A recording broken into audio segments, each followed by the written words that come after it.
கால்பந்து விளையாடி விளையாட்டு வீரர்கள் உற்சாகப்படுத்தினார். அதன் பின்பு 31வது வார்டுக்குட்பட்ட ரெட்டேரி உபரிநீர் கால்வாய் பார்வையிட்டார். அப்பொழுது 31வது வார்டு மாமன்ற உறுப்பினர் சங்கீதா பாபு அவர்களிடம் இரட்டை ஏரி உபரி நீர் கால்வாய் பற்றி அவர் கலந்தாய்வு செய்தார். அதன் பின்பு செய்தியாளர்களை சந்தித்த சென்னை மாநகராட்சி மேயர், பெருநகர சென்னை மாநகராட்சியில் பல்வேறு வளர்ச்சித் திட்டங்கள் மேற்கொள்ளப்பட்டு வருகிறது.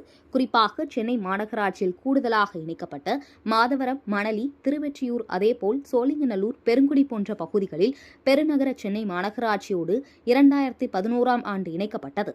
மேலும் இணைக்கப்பட்டாலும் எந்தவித வளர்ச்சிகளும் மேற்கொள்ளாமல் உள்ளன. மேலும் தமிழக முதல்வரின் கூடுதல் முயற்சியில் இதுபோன்ற பகுதிகளில் கூடுதல் கவனம் செலுத்த வேண்டும் என தமிழக முதல்வர் அறிவுறுத்தியுள்ளார்.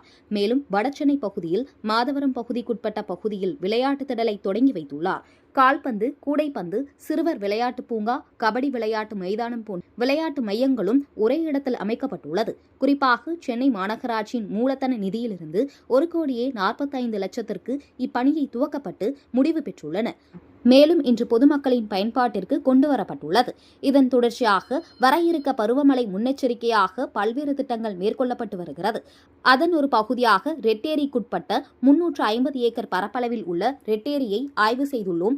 மேலும் வடசென்னைக்கு உட்பட்ட ரெட்டேரியில் இருந்து உபரி நீர் வெளியேற்றப்படும் பகுதியில் வெஜிடேரியன் நகர், எம்ஜிஆர் நகர் பகுதியில் பாதிப்பு ஏற்படும். ஆகவே முன்னெச்சரிக்கையாக ரெட்டேரியின் உபரி நீரானது திறந்துவிடப்படுகிறது.